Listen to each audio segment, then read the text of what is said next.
All right, Michael, we're live and we're very excited to have you here. How you doing? Well, I'm wonderful. How are you?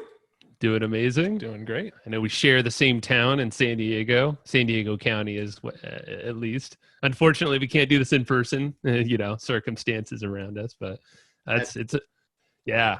And we've had a pleasure chatting with you the first time about a month ago. And I want to give a shout out to David Jennings from Systemology as well. He connected us, and I know you guys have done some stuff together as well. And he's Wonderful. Did you actually get a chance to speak to him on your podcast? oh We did, yes, yeah. Yeah, he's he's a neat young guy. no kidding. And I feel like he's really built upon a lot of your previous work and current work still with the E-Myth and all the different revisited and versions of it. And kind of, he just like went down a lot more tactical, and all these little bits and pieces. So it's like a perfect blend, I feel like, between Yeah, the two. yeah, he really gets down to the really tactical. It's great. The really tactical. He's a really, really, really splendid guy. In fact, through him, and he came to the Dreaming Room Mhm. a couple of years ago. And he's in Australia, and he came to Southern California where we held a Dreaming Room. Mhm. And he was so moved by it, he came to me and my wife, Liz Delia, afterward and asked if he could do anything at all to give back what he got at the Dreaming Room. And we said, well, I have no idea what that might be. We're about to publish a new book, and the book is called Beyond the E-Myth, the evolution of an enterprise from a company of one to a company of 1,000. And he said, well, how are you going to promote that? I said, well, we haven't even thought about it. He said, I want to take responsibility for launching your book. Wow. So he did. And in the process, he set up 37 podcasts. You were busy. Yeah, to announce the book. And so I met 37 different times on 37 podcasts. And the book immediately went to #1 on Amazon. Wow. And so he just did this for us and with us. And then obviously we subsequently had a profound impact on his book, Systemology. And so you'll find me in his book, writing the forward to his book. So Yeah. the relationship. Very cool. No, Yeah. that's and I know you don't do a lot of podcasts as well. So yeah, we're honored to have you here as well, since you probably took some time off after the 37 or so. I hope. Yeah, that was quite an experience. No, Right. I don't do podcasts. Yeah, well, I just don't. Yeah. I want to give you a ton of credit because you've had a huge impact on my sort of entrepreneurial career. When I think I told you this last time we chatted, but I don't have it on recording, so I'm going to say it again. But when I first sort of got into business, my parents, they owned a shutter company, a window covering shutter company, and that's where Joe and I actually started working together, was at that company. But when my dad, he kind of had these plans for me to sort of take over the business and run it so he can retire and sort of back himself out a bit. And the very first thing he did when he presented that to me was he handed me a copy of the E-Myth and he said, go read this book. This is the first book you need to read when it comes to business. So that was the first book that I ever read in the sort of world of business. And I think I told you on the call, it was that book. And then it was The Goal by, I don't know how to pronounce his name, but Goldratt, right? Yes. His first name I always mess up. Bookshelf. But anyway, the E-Myth was the very first book that set me down my own entrepreneurial journey. So, so much appreciation for you and having that book into the world. Well, thank you. What happened to that shutter company? Well, that shutter company in 2008, when all of the financial crisis hit, it got some hard times. My parents actually sold the business. The new owner had actually filed bankruptcy, went under, and then my dad restarted the company a few years later. So he's back doing the same thing he was then. There was just a little gap there after the financial issues that happened around 2008. We'll do a quick shout out to said, Rick. When you said earlier the shutter company, I was going to say a perfect turnkey opportunity, if there's any. A shutter company is like the gold standard for turnkey operations. Yeah. In short, nobody should have gone out of business.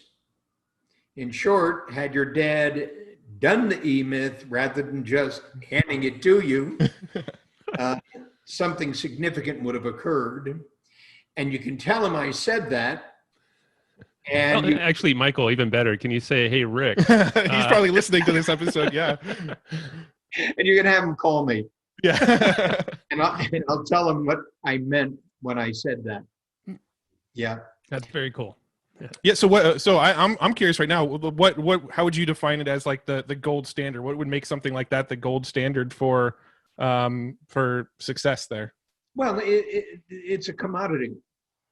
Mm-hmm. In short, it's obviously a commodity. It's like shutters. Yeah. Sakes.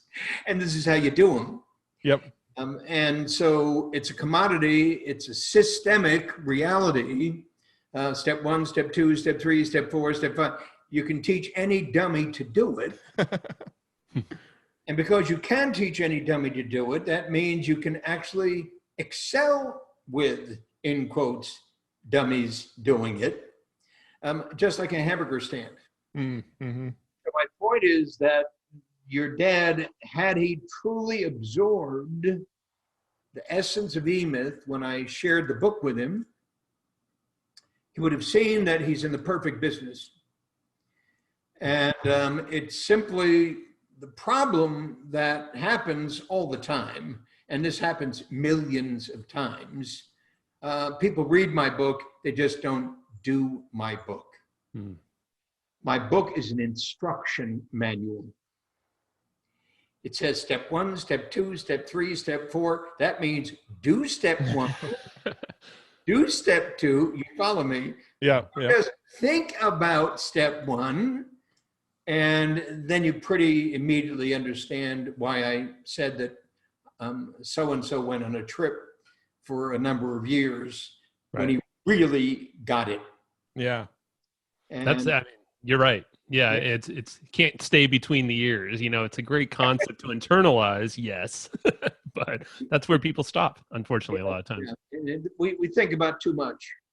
We just think about too much, and we got to eradicate all of that and really get to the heart of it, which is a blank piece of paper and beginner's mind. You got to literally forget about what you think you know and simply follow the system. The system is sacrosanct. So enough said about that. That was a great way to start. I love it. Yeah. And your dad, I hope will appreciate it because he has that opportunity. He has a shutter company again. Yeah. So let's do How this. old, Rick. Start it how old over. is your dad? Mid 60s. I think he's about 64. He's probably gonna kick my butt for if I'm wrong. Tell your dad, Gerber said, "It's time, stupid." That's great. Tell your dad, Gerber said that. I will. You can even just play the podcast to him if you don't want to be embarrassed. This is great. You better share this with your pops. Absolutely. All right. Well, Michael, I mean, I know we jumped into it and I love it. And I don't think you need an introduction, but hey, let's, for the handful of folks listening that, who's this Michael Gerber guy? Michael E. Gerber guy. And E-Myth, I don't know what that, but give us I guess a quick synopsis of taking us back a little bit in time. And then I know now you're doing some amazing things with your new venture, Radical You, and a lot of mission-focused, actionable items for people there. Well, good. Well, people obviously think people are born entrepreneurs, and the fact of the matter is they're not. The fact of the matter is I wasn't interested in business at all. I was a saxophone player. I was a carpenter. I've done this and done that, encyclopedia salesman. I mean, just about any stupid thing anybody would ever want to do. And I've done them stupidly as well as incredibly well. But at the heart of every single one of them was a system.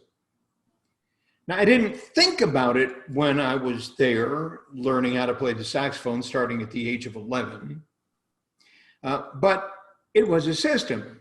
This is how you do it. This is how you do it. This is how you do it. This is how you do it. This is how you sell an encyclopedia. This is how you sell an encyclopedia. Step 1, step 2, step 3, step 4. First, you memorize the script. Memorize the script. Yes, memorize the script. Now go home and memorize the first 3 pages of the script, and then come back and say it to me without the script. And then I came back and I said it to him without the script, and he said, absolutely terrific, got it 100% right, but now say it like this. And then he gave me the inflection within the script, just as you can hear it now, the inflection within the script.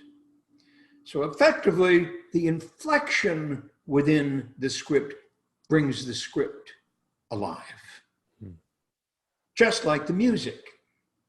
So when my saxophone teacher gave me music to memorize, I would memorize the music, and then you would say, now listen to that, listen to that, listen to Charlie Parker do that, listen to Stan Getz do that, listen to et cetera, et cetera, et cetera. You follow me? Oh, yeah. Mm-hmm. And as you begin to listen to Charlie Parker do that and Stan Getz to do that, it wasn't so that I would become Charlie Parker and become Stan Getz. It would be so I could understand and internalize the inflection that makes music music. So it's not simply the raw notes. Just like I'd say, it's not simply the raw notes of your shutter business. Mm-hmm. It's the inflection of it. And therein lies the personality within it. And therein lies the magic of it. And so when you think of a company like Apple and you think of a guy like Steve Jobs, you think of the personality of it. Mm-hmm. Because Apple wasn't in the same computer business everybody else was in. Mm-hmm. It was in its own computer business in a way that nobody else was in it. That was the inflection, in quotes, of it. Mm-hmm. So when I speak to a small business owner, I'm speaking to a small business owner in exactly that way. It's the system, stupid. It's the systems. It's a system, stupid. But listen to Sonny Rollins play that, and you'll hear something completely different when he plays that than when Stan Getz plays that. It's the inflection within it that lets you know you're listening to Sonny Rollins, that lets you know you're listening to Stan Getz, that lets you know you're looking at Apple. You're not looking at Dell Computer. They live in different worlds, completely different worlds. And so that's what the entrepreneurship process is all about. So understand, I learned how to do this, I learned how to do that, I learned how to do this, I learned how to do that, and then on my way back from Southern California to Northern California, I stopped over to visit my sister and my brother-in-law.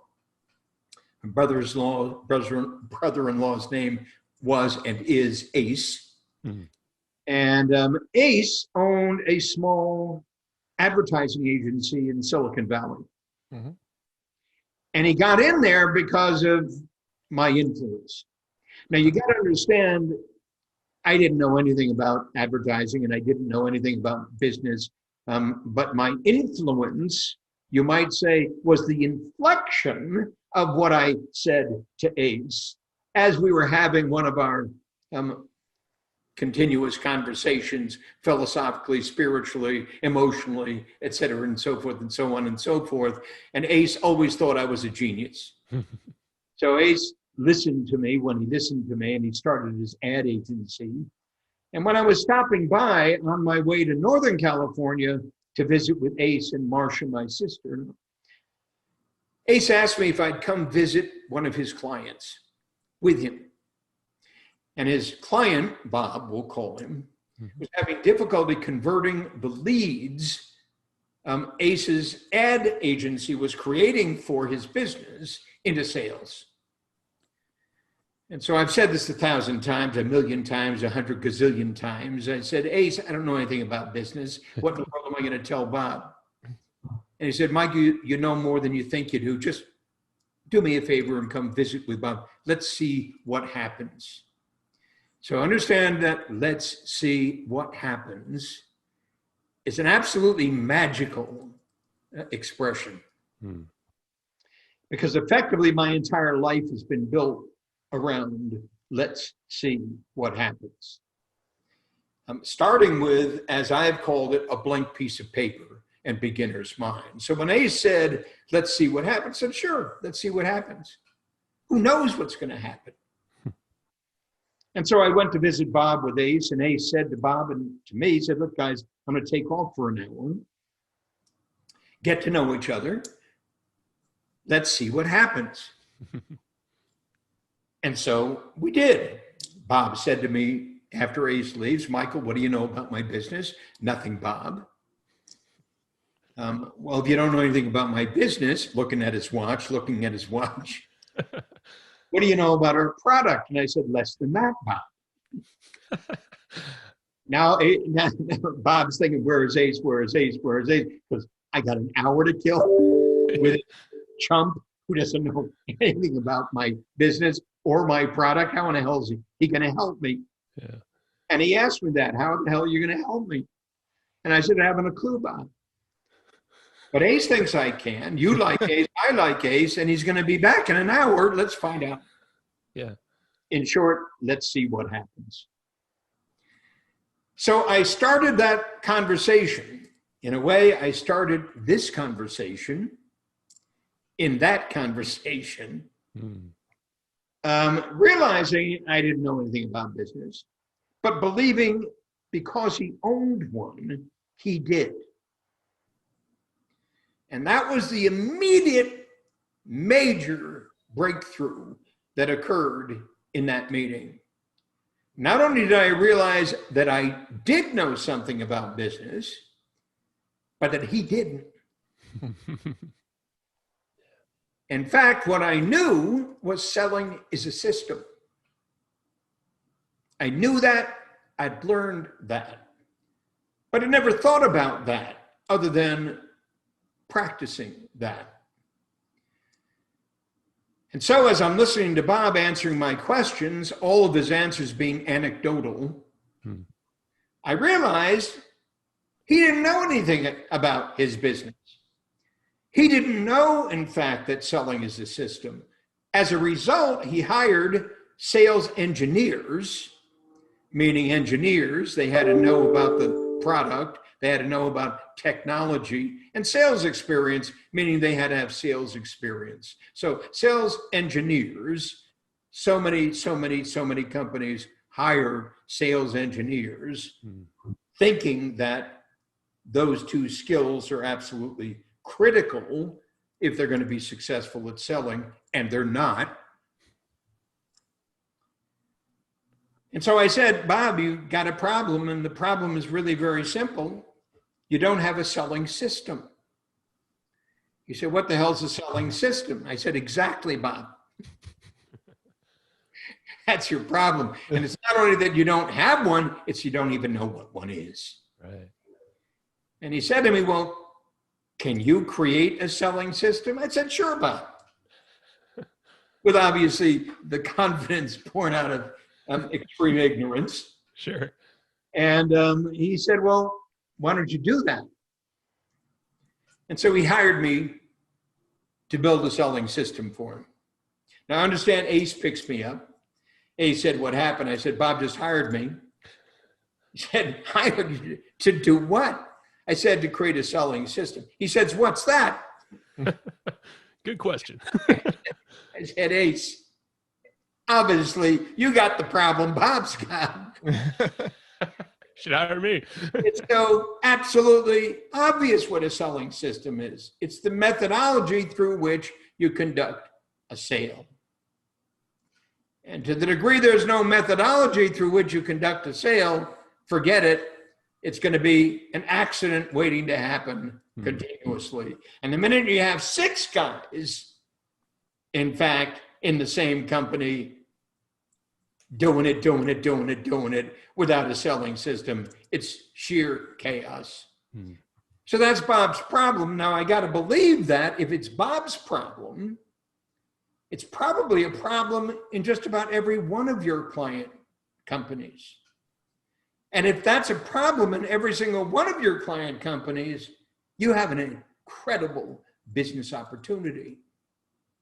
Because it's more than likely true that very few advertising agencies understand what a selling system is. They think it's the quality of the lead when it's not. It's the quality of the system through which you convert that lead into an active paying customer. Blah, blah, blah, blah. That's how I started. Yeah. How cool is I believe you didn't turn into an entrepreneur, quote unquote entrepreneur, until about 40 years old, right? Is that about 40? Wow. I mean, yeah. Meaning,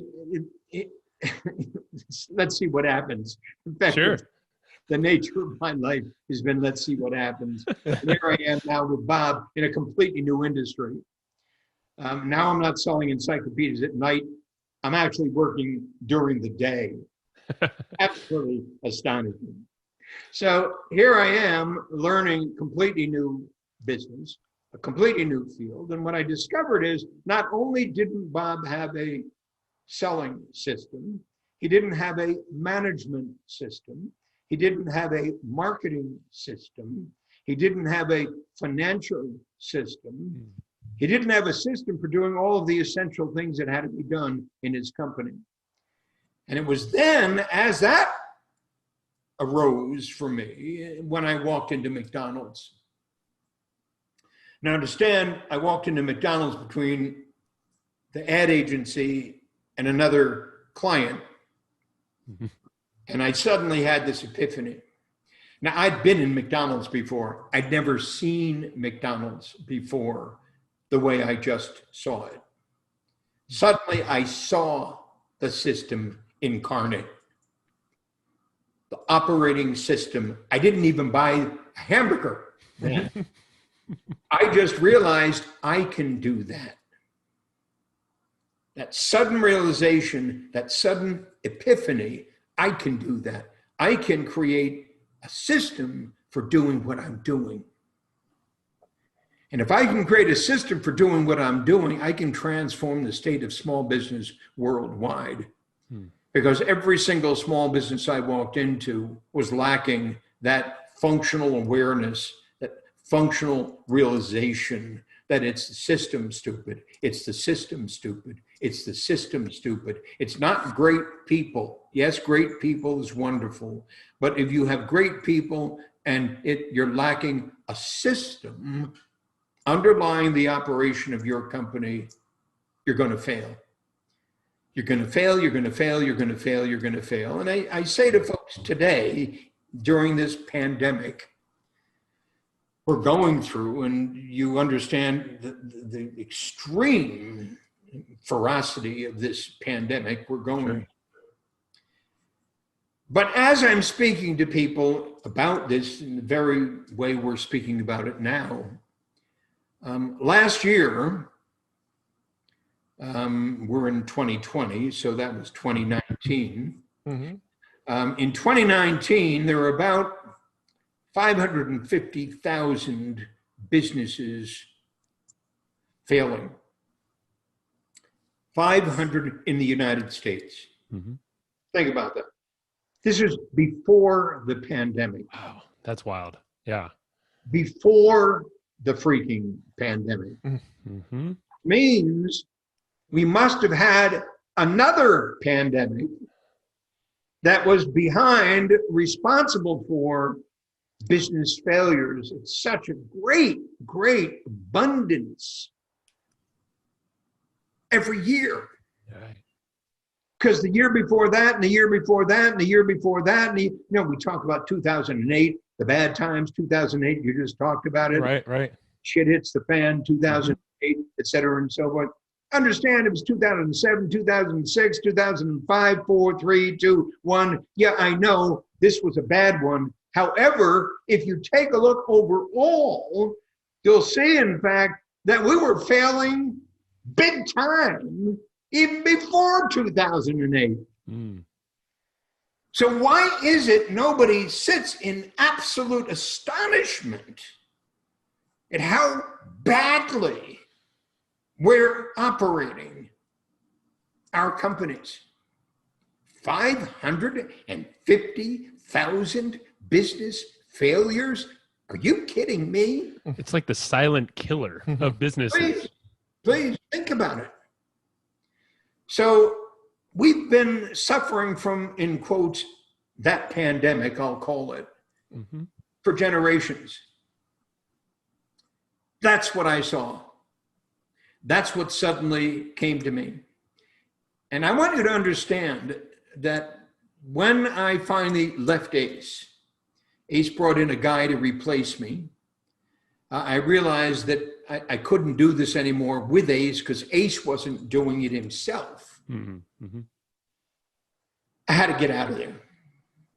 So he brought a guy in. The guy's name was Tom Travisano.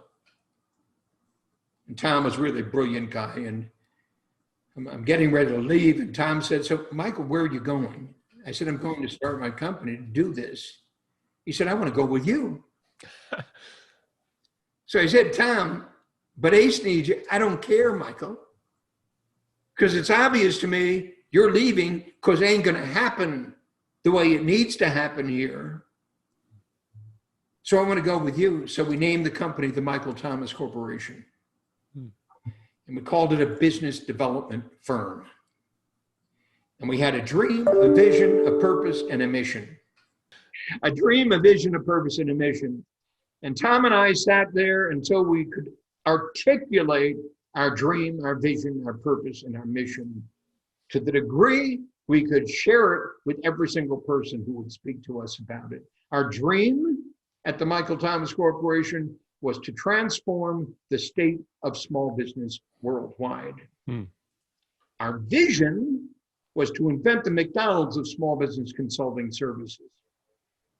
Our purpose was to invent a new world for prospective small business owners to the degree that every single one of them could be as successful as a McDonald's franchisee, or even beyond that as McDonald's itself. And finally, our mission was to invent the business development system that was crucial for our dream, our vision, and our purpose to be realized. So that's what I've been doing since 1977. So I know this is jumping ahead, but I'm looking at my notes. I'm like, well, it sounds like the same exact manifesto that you have for Radical You. I wonder how that connects. Well, it is Radical You, but it was eMyth before us. Sure. Yeah. It was the Michael Thomas Corporation before that. It was Gerber Business Development Corporation. It was the eMyth Academy. It is. It's the core operating mindset underlying everything I've done all these years. Wow. So effectively understand there's nothing new under the sun. And the true tragedy is that with all of this stuff being created worldwide, all of the internet-based services being created worldwide, all the stuff being created, still here today, it's fundamentally misunderstood. And that fundamental misunderstanding is costing us, and I say us, I mean you and me, it's costing America, it's costing the world, everything. Because if one were to fully engage in what I've just shared with you, fully, forget about everything you might believe in, forget about everything you believe you know how to do. If every single human being on the planet understands that we're born in the image of God, which means we're born to create, which means we're born to create a world fit for God, then they could begin to understand the secret underlying all this is no longer a secret. In fact, fact, it hasn't been a secret since 1977.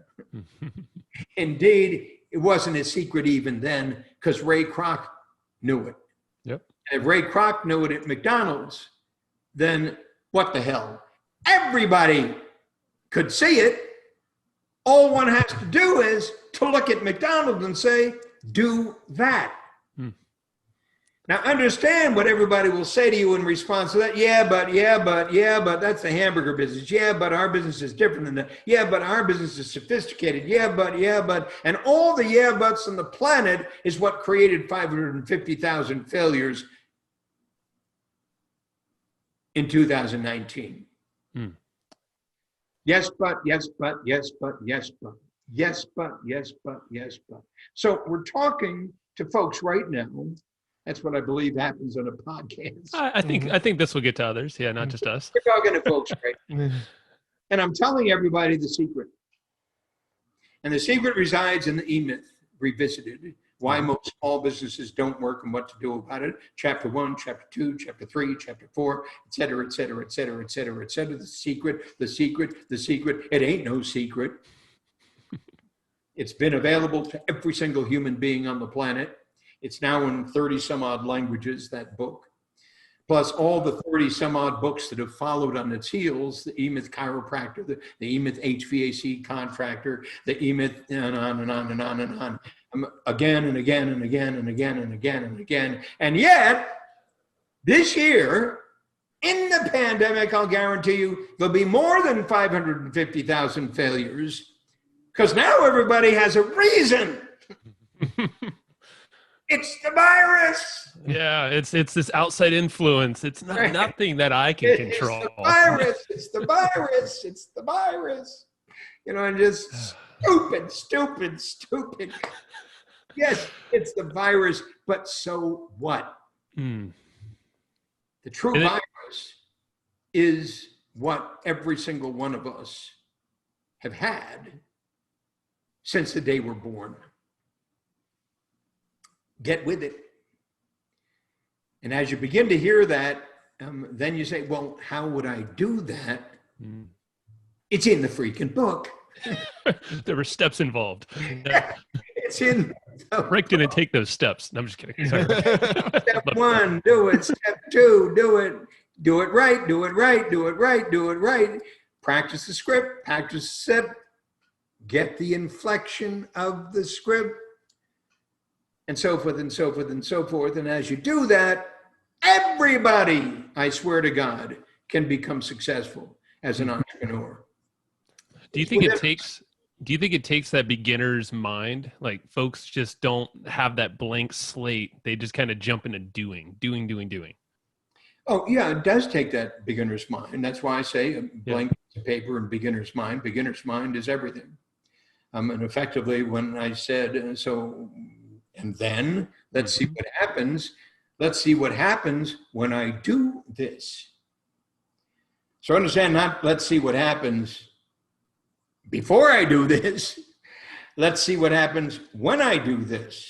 Now, I've had enough experience and we've demonstrated it sufficiently to show that there are literally millions of small companies following the E-Myth model.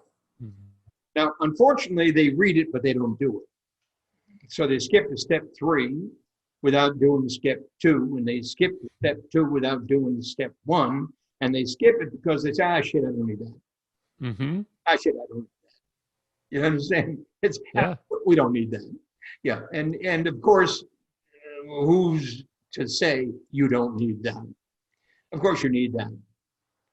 And of course, you learn to play the saxophone. This is how you learn to play the saxophone.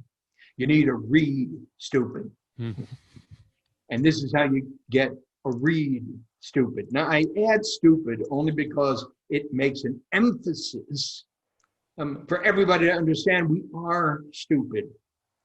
I mean, we just are. And it's not necessarily a bad thing. It isn't bad. It's just the state of our being. Sure. I attest to that.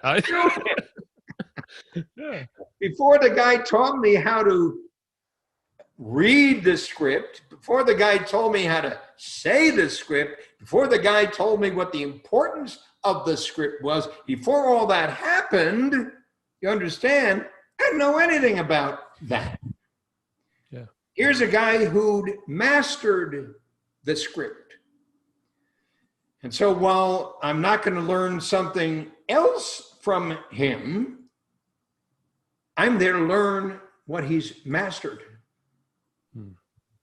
Period. I'm here to learn what he's mastered. So when anybody comes to me and says, I want to say, wonderful. This is a very clear process. A process is a system over time. There's a very clear process for pursuing that. And what it takes is a will to learn and a way to do it. So you as the student bring the will, and I as the teacher bring the way. And if you use that as the measure by which you determine who you're in fact working with, does this guy have a way? Has that way produced positive results consistently? If yes, and if I want to produce positive results consistently, then I know what I got to bring to it. I got to bring the will to become a fervent student. And if I bring that and she brings this, together we'll create that. And then we'll see what happens. Because something's going to happen. And I can't anticipate what that is until I've developed the way to do that. Because now I'm a completely new person. So I'm saying to the folks who are listening to us, from a blank piece of paper to beginner's mind, from a company of one to a company of 1,000, the evolution of an enterprise. As you go from a company of one and you begin to learn the way, practice the way, apply the way, improve the way, you use the way, something magical occurs. And you have no idea what that's going to feel like. None. You understand? None. It's a blank Until slate, you've right? been there, you aren't there. And when you get there, you suddenly have something you never knew existed before. That's the secret underlying everything we do. The other part of that secret is nobody wants to do it. That's what my question was going to go to, is where are the bottlenecks here? And I feel like the will, maybe people might say they have the will, but when they actually get into motion of learning maybe the theory and the foundational elements, as you kind of mentioned earlier, they'll maybe skip the first couple steps, you know? So where do you see the breakdown, and how do you suggest folks to, you know, prevent themselves from breaking down throughout this process? You understand, you've heard the expression, shit happens. Nah. So you think about Hell Week and the U.S. Navy SEALs. So the guys who qualify to even start it have already been through Hell Week of their own sort, their own training, whatever that might be. To qualify to even begin the process to become a U.S. Navy SEAL. But I think the numbers are roughly 80% of those drop out. Right. 20% make it. So in other words, you don't know what that will means and sounds like, feels like, till you've been there. And then, as I said, shit happens. Yeah. And you come face to face with the reality of who I really am and who I'm not. who I really am and who I'm not what it really is and what it's not, who I am and what I'm not. Because you understand, it pre-existed before I ever started the process. But I never experienced a process like that. So when I give myself up to that process, I'm giving myself up with ignorance about that process, only to find myself in the process, suddenly confounded by the part of myself that says, not for me. And in one absolutely clear moment, I quit. He quits.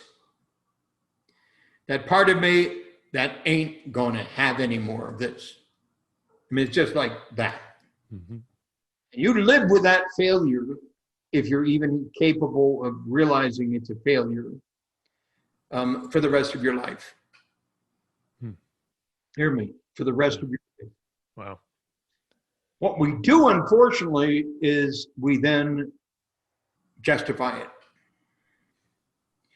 We find all the reasons in the world why it wasn't a failure at all. It was just a stupid thing to do. Who wants to be a Navy SEAL? The guy says, you understand? I don't know what possessed me. The guy says, it has nothing to do with, I just couldn't do it anymore. I have no idea what possessed me, honey. I don't know what possessed me. Why in the world I even thought, but I finally woke up. It's like I finally woke up and smelled the roses. Yep. Out of here, right? Rang the bell, yeah. Yeah.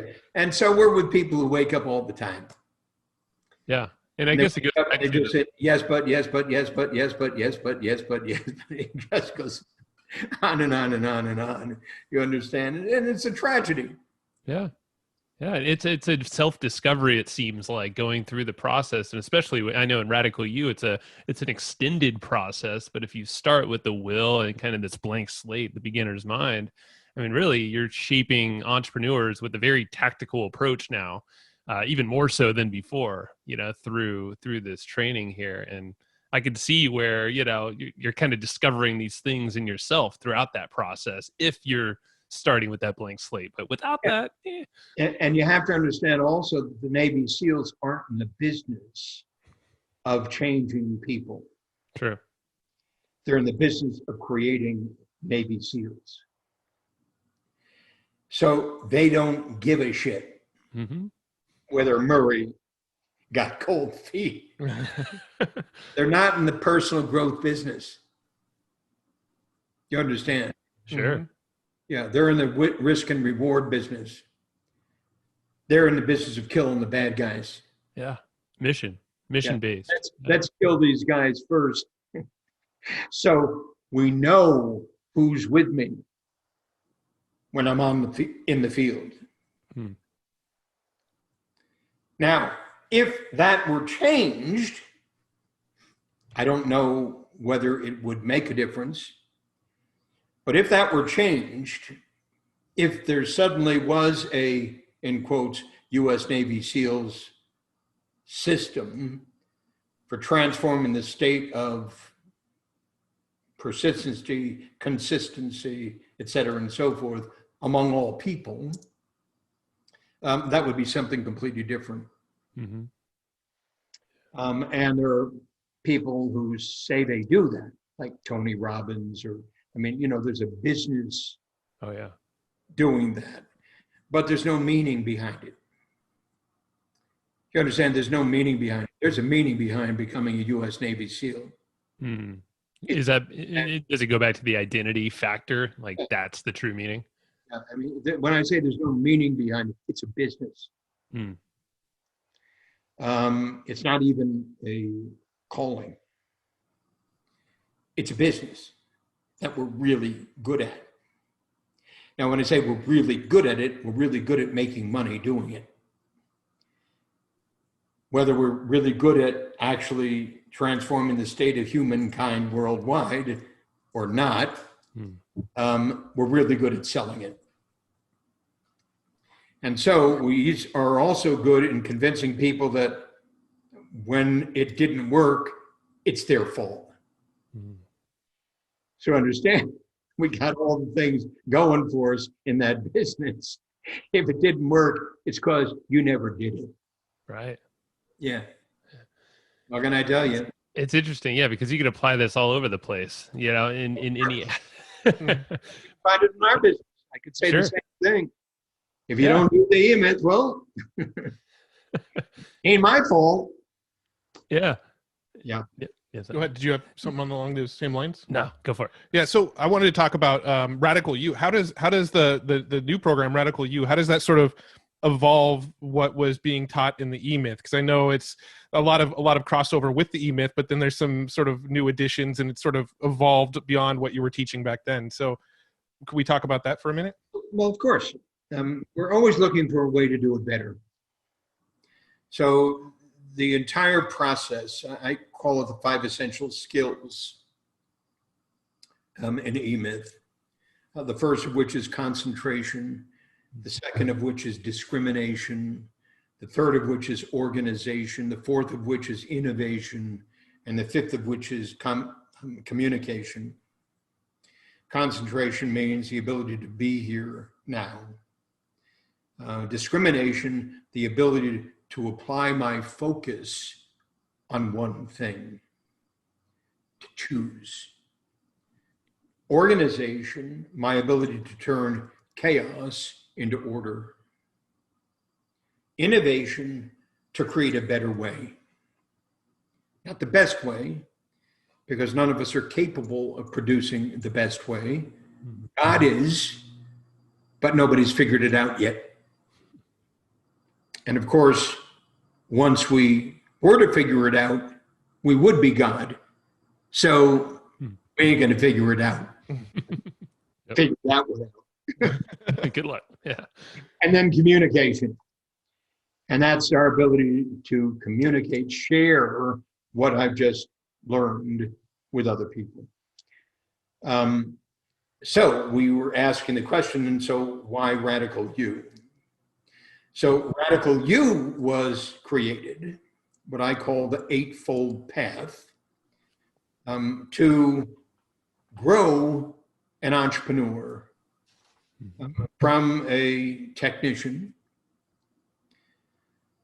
to grow a company of 1 to a company of 1,000, and to follow the path that's critical to make that happen. So Radical You takes 5 years. Now, right out of the box, we're already in trouble.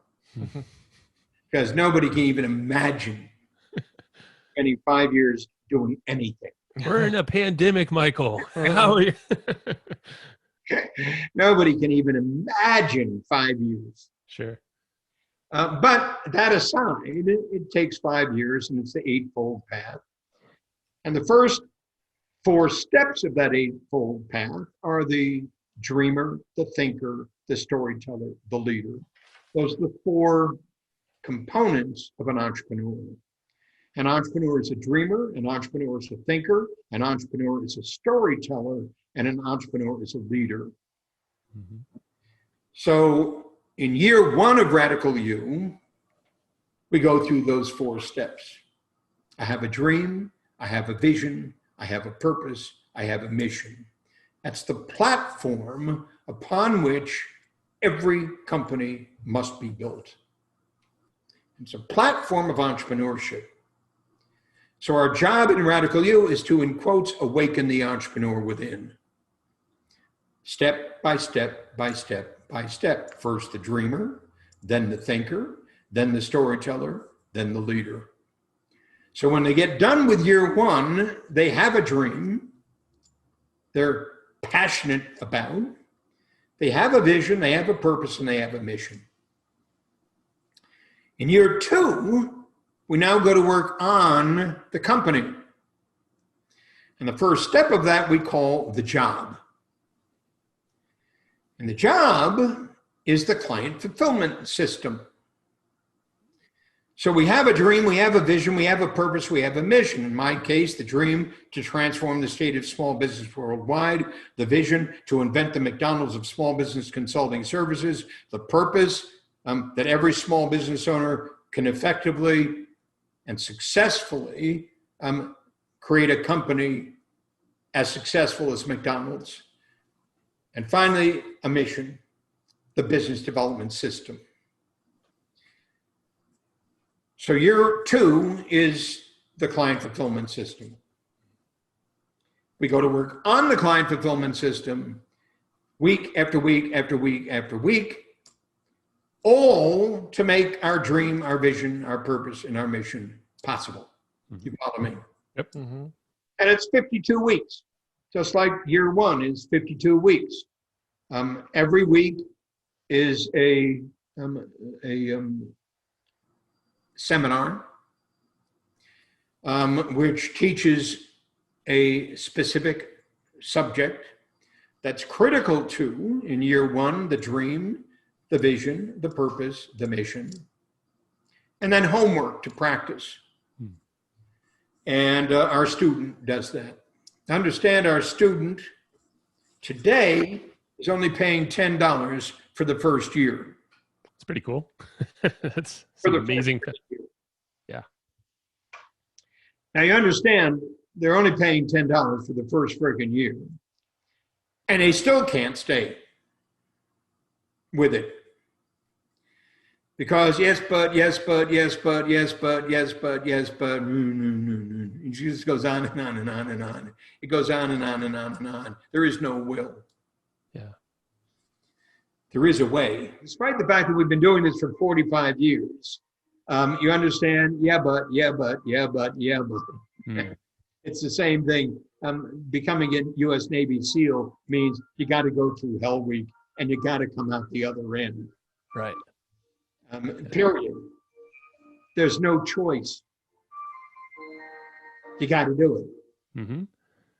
Because without a dream, without a vision, without a purpose, without a mission, nothing's going to happen.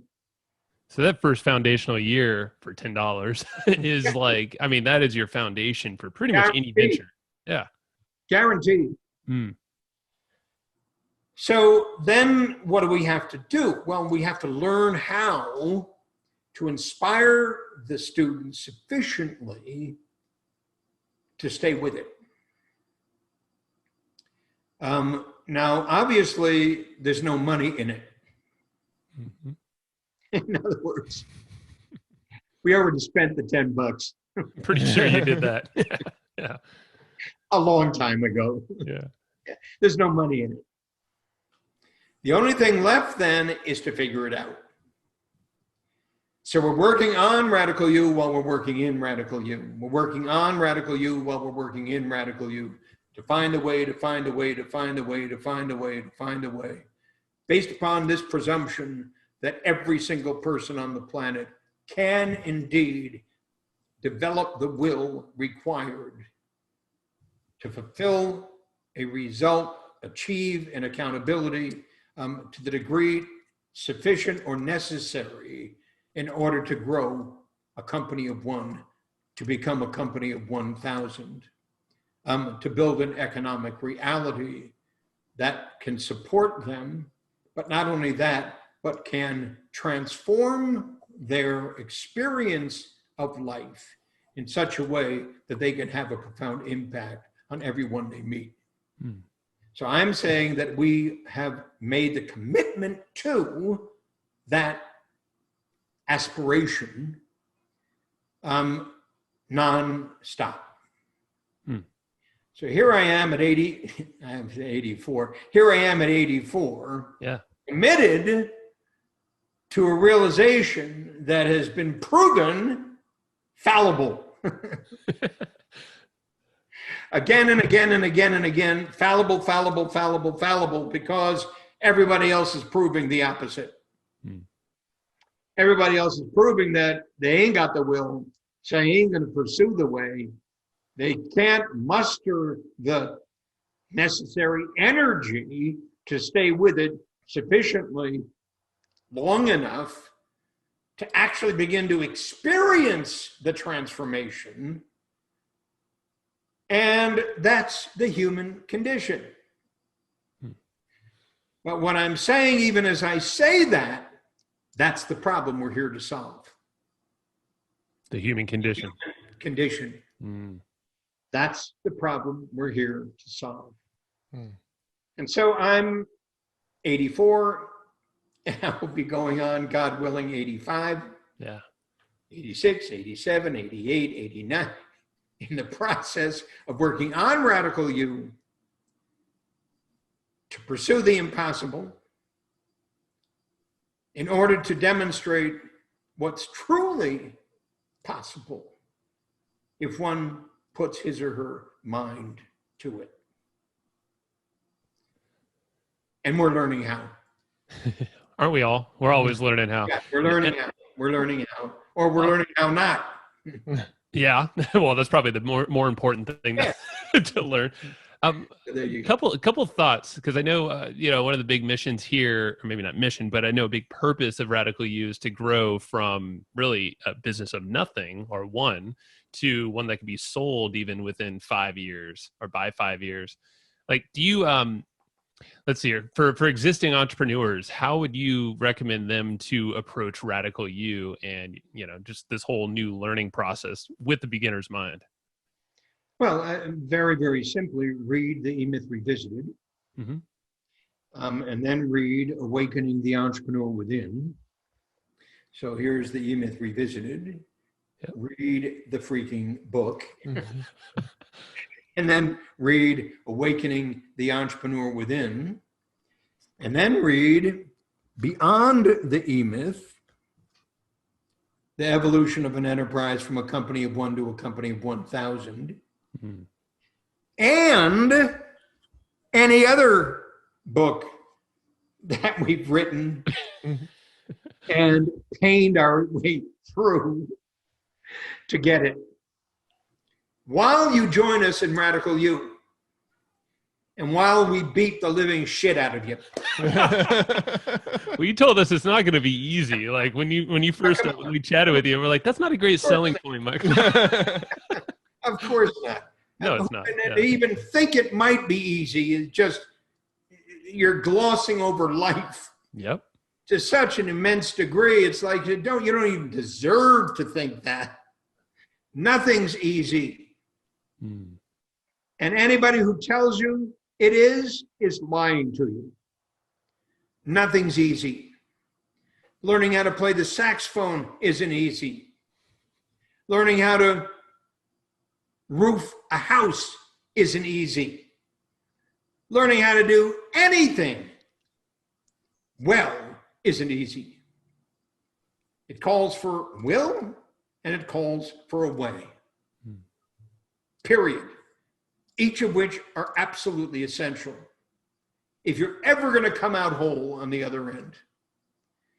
And then when you have, in fact, applied your will and mastered the way,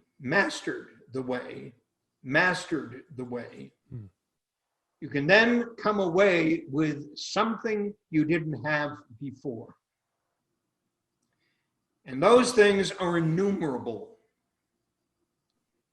But as that happens, you can then share them with others who are also on the path. And you can say, working my ass off in times when I swear I would never do this again. And yet I managed to do it again. I can only say to you, it is worth the wait. Yeah. That's all I can say. It was worth the wait. And for the rest of my life, I'll be doing much the same.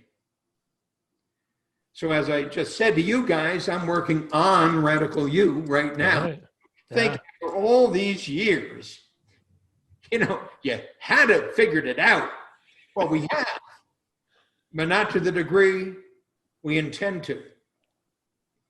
We intend to transform the state of small business worldwide, which requires that we transform the state of entrepreneurship worldwide, which when we accomplish that, will have transformed the state of economic development worldwide.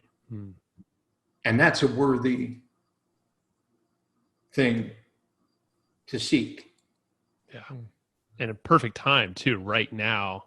I mean, and I know you're building this prior to a pandemic and big worldwide crisis, but hey, might as well hunker down, slow down, and start this right now and start rebooting yourself. Yeah. I just looked at the clock and I looked at we're over the hour. You got it. We're out of time. This went by way too quick.